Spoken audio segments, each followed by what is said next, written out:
Bonjour à tous, on se retrouve pour la vidéo de la nuit. Voilà, moi j'aime bien ce petit format et je t'avoue que c'est le moment où je peux filmer. Il est pratiquement 21h30 et je suis content de vous retrouver. Alors certainement pendant la rentrée scolaire, on reprendra peut-être, je dis bien peut-être, un rythme plus traditionnel. Et tu vois ce magnifique méga Dracofeu. Bon, bref, on va pas parler de cette carte-là. Alors, il y a une petite chose, rien d'exceptionnel. Je vais revenir un petit peu rapidement sur la gradation comparativement, et puis pour rebondir un petit peu avec les commentaires que j'ai pu avoir. Moi, globalement, comme je t'ai dit, pour moi, la gradation, alors c'est vrai que comme ça a été souligné, ce qui est intéressant, et c'est ce que je dis souvent d'ailleurs, c'est que ça te permet d'avoir un état de la carte qui ne dépend pas de l'avis du vendeur ou de l'acheteur. Donc ça, c'est plutôt cool. Et c'est pour ça d'ailleurs que moi-même, quand j'achète des cartes, j'ai tendance à plutôt me dire, je mets, si c'est une carte, je sais pas, à 50 euros et qu'il y a la carte gradée à 9, à 60 euros, je vais mettre évidemment les 10 euros pour m'assurer d'avoir la note de 9 par exemple. Ça c'est évident et puis ça permet d'avoir de la tranquillité. Ça c'est clair. Et ça c'est un avantage substantiel. Substantiel. Sans compter que, surtout si c'est pas toi qui fais grader, puisque justement en ce moment tu as des cartes gradées au prix du loose. Voilà. Ou quasiment au prix du loose. Et il y a même des batailles, c'est-à-dire qu'il y a des cartes où il y a plusieurs personnes qui ont gradé ces cartes-là et du coup les prix s'alignent. C'est ça qui est assez intéressant. Parce que autant quand tu as une carte où tu es le seul à le proposer gradé, du coup il n'y a pas de concurrence. Parce qu'on est quand même dans un domaine où la concurrence, la carte loose, c'est pas la concurrente. Elle l'est un petit peu, mais pas assez. Et c'est vrai que du coup là, il y en a plus et ça fait concurrence. Voilà. Et puis après, alors, on m'a posé aussi la question d'autres. Moi je connais pas les acteurs du grading. Je connais de noms certains. Puis, voilà, parce que bon, il y en a, ils ont été un peu médiatisés, tu le sais. Et d'autres sont plus, on va dire, dans l'ombre des grosses sociétés de gradation. Et c'est vrai qu'il y en a plein d'autres dont j'ignore absolument si c'est qualitatif, si c'est bien fait, si les tarifs sont cool, si les délais sont respectés, et ainsi de suite. Alors, tu sais très bien que la problématique de la gradation, elle est très très très large. C'est quand même, faut avoir confiance, tes cartes sont manipulées, voilà, etc. Donc c'est vrai que moi, c'est ce qui m'a toujours un petit peu rebuté, surtout d'envoyer des grosses cartes dont tu sais la difficulté que tu as à faire tomber. Il faut être assez honnête. Quand tu fais tomber une halte, c'est compliqué et par conséquent, tu es toujours un peu frileux, évidemment. Et c'est pour ça que moi, j'ai fait quelques tests parce que j'avais envie de faire des tests. J'ai envoyé des cartes un petit peu, on va dire, en moyenne gamme, on va dire. Et c'est vrai que ça me tente absolument pas maintenant. Pourtant, j'ai des grosses cartes qui seraient intéressantes. J'ai un Registeel Star, j'ai le Zera Oralt de Reine de Glace, t'as vu, j'ai les deux promos Dracofeu et Shira, Dracofeu Roussil, c'est des cartes qui valent plusieurs centaines d'euros. Le Registeel Star, c'est peut-être une carte qui vaut, peut-être, suivant la note, 1000 euros, peut-être même un peu plus, suivant la note. Donc évidemment, j'ai des cartes dont l'intérêt, et puis ça protège bien la carte, ça c'est sûr, est intéressant. Mais j'ai jamais trop envie. Autant si je pouvais les déposer, les récupérer en main propre, je me dirais pourquoi pas. Voilà. Pourquoi pas. Et donc vous demandez sur d'autres acteurs de gradation, j'y connais absolument rien. Je pourrais même pas te dire si SGS, CCC ou Collectora c'est cool, tu vois. Voilà, je connais pas, j'ai jamais essayé, ni même PSA d'ailleurs. PCA j'ai testé, c'est tout, grosso modo.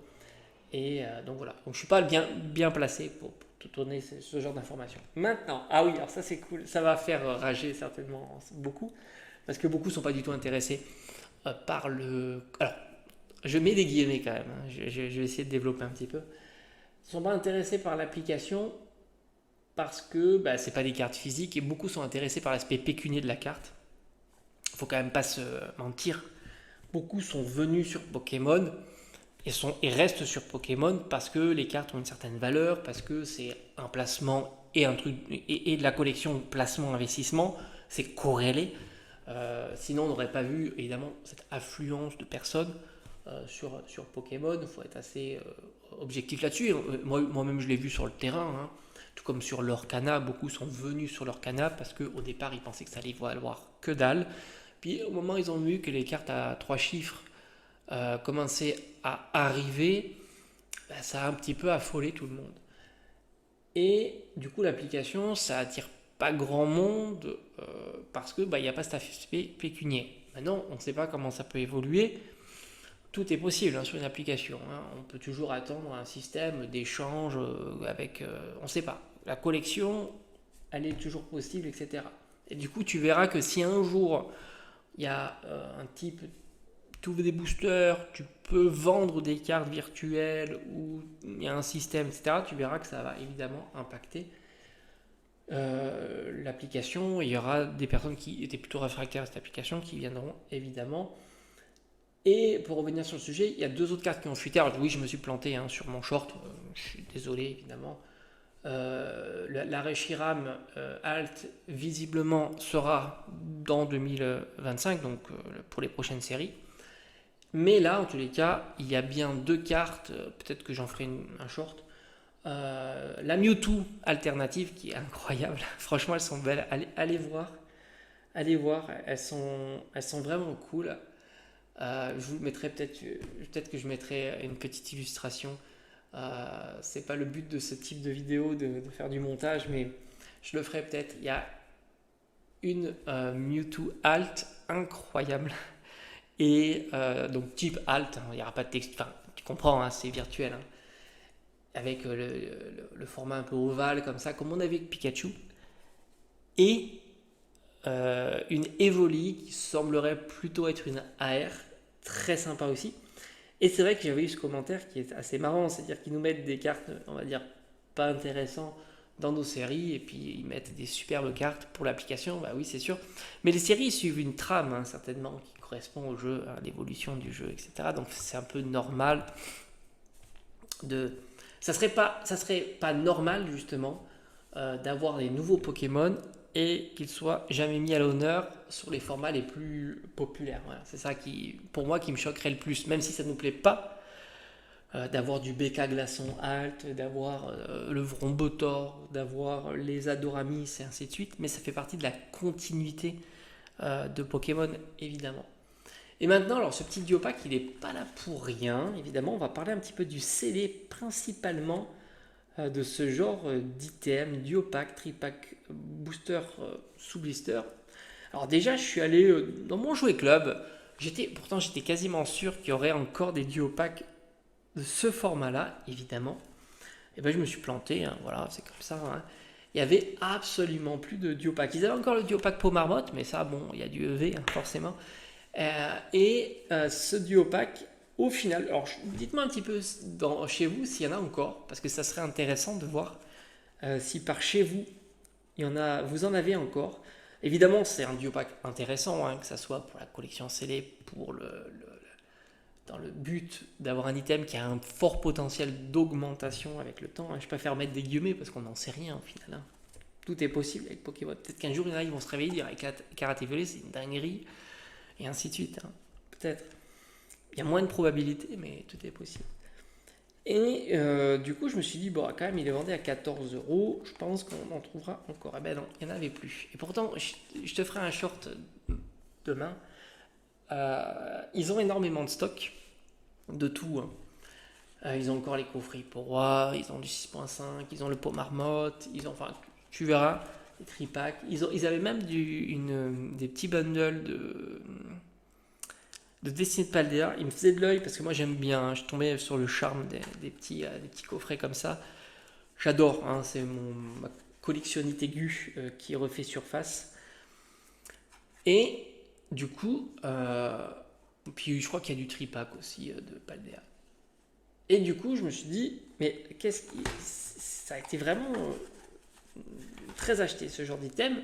Et par curiosité, je me suis dit, tiens, je vais regarder sur le net pour voir un peu les duopacks, les ventes réussies, des choses comme ça, typiquement sur eBay. J'aime bien prendre la température. Et franchement, j'ai eu l'impression que les prix ne cessent d'augmenter ce genre d'item.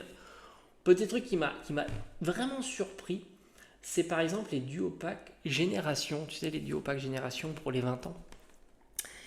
Et c'est des trucs qui valent pratiquement 200 €. et j'ai trouvé ça quand même relativement cher. Ça sous-entendrait que le coffret vaut plus de 400 euros, sachant qu'en plus tu as les cartes promo, parce que tu as 4 boosters. Si tu fais au prorata du booster, en fait, évidemment qu'on ne fait pas au prorata du booster, il y a une déconnexion entre le prix unitaire du booster et ce genre d'item sous-scellé. Et on en revient toujours au même point, c'est-à-dire que les coffrets, ça marche vraiment pas. Alors est-ce que j'en suis aussi coupable malgré mes peu de personnes qui regardent au final mes vidéos, hein. On est quoi à 500, 1000, quand ça va très bien, on est peut-être 2000, 3000 sur mes vidéos, où c'est vrai que depuis quelques temps, je mets le doigt dessus, hein, où je t'ai dit, tiens, c'est vrai que les coffrets ont du mal vraiment à suivre. Et on est déconnecté du prix, hein. On ne parle pas de prix, parce que certains ont du mal à comprendre que des coffrets puissent valoir très très cher, et qu'au final, quand il valait 25 euros et il en vaut 250, c'est déjà extraordinaire. Non, on ne parle pas de ça, on parle de la cohérence qu'il peut y avoir entre ce qui est à l'intérieur et avoir l'item en soi scellé, ou plutôt la déconnexion qu'il y a entre les deux. Et c'est pour ça qu'on mettait souvent le doigt sur le fait que les coffrets sont souvent derrière, en retard. Alors pas toujours, hein, parce que de temps en temps, tu as des cartes ultra promo comme Dracofeu et Shiram, des choses comme ça, où là ça fonctionne plus. Mais disons que même sur des coffrets que type génération, où tu as quand même des cartes promo qui envoient du lourd, hein, quand même, on est sur de la belle carte promo. Et j'imagine pas qu'un coffret génération Pikachu, Florizard, Tortank, etc. puisse valoir 400 à 500 euros. Je pense pas. Alors que le duo pack, que de boosters, on est dans les 200 euros. Et puis on le voit sur d'autres items. Je t'en ai sorti un là, juste pour le fun. Ce petit item là, Ombre Ardente, qui n'est pas une série dingo, hein. Cosmog, qui est franchement une carte promo pourrie, hein. De temps en temps, tu te dis, mais pourquoi ils nous mettent ça? Tu te dis, mais c'est pas vendeur ça. Parce que je sais pas. Quand tu mets une carte promo, tu te dis, c'est pour déclencher une vente. Tu te dis, je te rajoute une petite carte promo, grosso modo tu l'as gratos, hein, parce que 6 euros du booster, ça te fait gratos la carte promo. Et tu dois te dire, ah ouais, non mais là ça vaut le coup. Mais Cosmog, est-ce que tu crois vraiment que ça va déclencher une vente? Je crois pas, hein. Bon, et c'est vrai qu'Ombre Ardente, c'est pas une série de fou. Et en fait, j'ai regardé tout un tas de duo packs, de tripacks, même les tripacks. Et ça commence à bien flamber. J'avais regardé aussi les duo packs origine antique, qui coûtent une fortune aussi, avec Mewtwo. Il y avait deux variantes Mewtwo. Et puis il y en a d'autres. Même le Soleil et Lune, qui est quand même pas une série de dingue, Ombre Ardente, qui est pas une série folle, ça monte, ça monte, ça monte. Ce genre d'item ne fait qu'augmenter. Alors est-ce que c'est vraiment la collection type scellé avec un format, un sous-blister comme ça? Alors c'est en plus les anciens blisters, on appelait ça les blisters rigides. Mais aussi, il faudra voir l'évolution. Alors pour l'instant, il y en a un qui performe pas énormément, mais c'est logique. C'est le duo pack Evo Céleste avec EV2, je crois. Parce que malheureusement, il y a EV2 et beaucoup de personnes considèrent qu'au fond, EV2, c'est 0. Donc le duo pack, il est à 20, 25 euros. Ce qui est déjà beaucoup, hein, parce qu'on les avait à 10 balles. Hein. Et c'était quand? Il y a un an, quoi, hein, je pense, hein, quelque chose comme ça. Enfin, bon, c'était pas très très longtemps, quoi. Même pas un an, peut-être. Et il faudrait voir un peu ce genre d'items. On verra. Alors après, c'est normal qu'il faut me laisser un peu le temps au temps, parce que on a quand même 2 épées boucliers récents. Mais c'est vrai que c'est assez fou de voir qu'au fond, il y a beaucoup de demandes sur ce format. Est-ce que ça va pas être le format vraiment winner du scellé qui progresse ultra bien? D'autant que, contrairement à la display, le TB c'est encore particulier, hein, mais contrairement à la display, on sait qu'elle est beaucoup, que sa progression est due fortement au box break. On le sait, je veux dire, faut pas être devin pour imaginer que le fait qu'il y ait des box break, ça pousse à la hausse. Quand on voit des boosters partir de temps en temps 2 fois plus cher que le prix standard, évidemment ça pousse à la hausse ce genre d'item, et d'autant que les personnes qui organisent des box break et qui savent qu'ils peuvent eux vendre plus cher, parce que c'est comme ça, c'est pas eux qui vendent plus cher, hein, c'est la demande qui fait ça, ben forcément, ben, il faut bien qu'ils se trouvent les displays, ça fait monter les prix. Donc forcément, et en plus tu réduis les quantités, hein, c'est mécanique, hein, tu ouvres donc tu réduis les quantités. Donc c'est sûr que les box break impactent de façon significative le prix des displays. Cependant, le prix du display est impacté par ça. Ça veut dire que si demain, au fond, il y a moins de demandes, voire plus de demandes des box break, parce que les modes peuvent changer, hein, ben, on pourrait imaginer que même si la collection scellée marche toujours très très fort, ben, par ce biais-là, tu peux avoir une diminution sur les displays. Que le scellé, je dirais qu'il est ouvert. Ouais, ici, regarde. Tu vois. Ici, le blister a lâché. Ben, ça, c'est les blisters en plastique, ça peut arriver. Puis bon, moi, je suis pas très... tu me connais, hein. Moi, mes items, je suis pas quelqu'un qui fait très très attention, hein. Mais bon, c'est normal aussi, hein, quand tu fais beaucoup de déménagements, et ça a été mon cas, bah, c'est ce qui se passe aussi, hein, parce que bon, je le fais moi-même, hein, les déménagements. Ouais, et puis bon, tu t'aperçois que c'est assez fragile tout du long. Bon, enfin bon, moi je m'en fous. J'aime bien mes items à moi, c'est beaucoup d'histoire aussi. Je suis collectionneur, hein, c'est vraiment des items dont j'ai chiné, j'ai cherché. Là, tu t'aperçois qu'il y a le doublé au haut. Alors, on pourrait te dire, oui, mais maintenant tu l'as ouvert, tu peux. Enfin, c'est plus compliqué d'avoir le doublé, oui, c'est vrai. Mais c'est comme ça, hein, c'est comme si j'ai certains blisters qui se sont décollés. Pourtant, il y a certains, ils ont été vraiment très très bien traités. Mais on l'a déjà vu, hein, ce genre de. Malheureusement, ça peut craquer. Je crois qu'il n'est pas ouvert complètement ici, c'est encore scellé au milieu. Ici, là. Là. Ouais. Bref. Bon, en tous les cas, moi, ça me dérange pas plus que ça. J'aime beaucoup cet item. C'était à la Fnac, je crois. Ouais. Prix Fnac. C'était à l'époque où ils faisaient les jeux de société à 2+1 gratuits. Et évidemment, Pokémon rentrait dans le cadre des jeux de société. Donc voilà, pour en dire, j'ai l'impression qu'en ce moment, le CD, principalement duo pack, tripack, booster individuel, bah ça bouge beaucoup. Ça bouge énormément et c'est plutôt intéressant. Mais ça peut un jour changer aussi. Attention, il ne faut pas non plus se dire que le CD, c'est ce qui fonctionne maintenant. Est-ce que dans 5 ans, on en parlera toujours autant de la même manière? Ça peut être même encore plus, hein, tout est possible, mais ça peut aussi diminuer. Voilà, je voulais un petit peu te partager ces impressions-là sur cette petite vidéo du soir. Allez, à bientôt.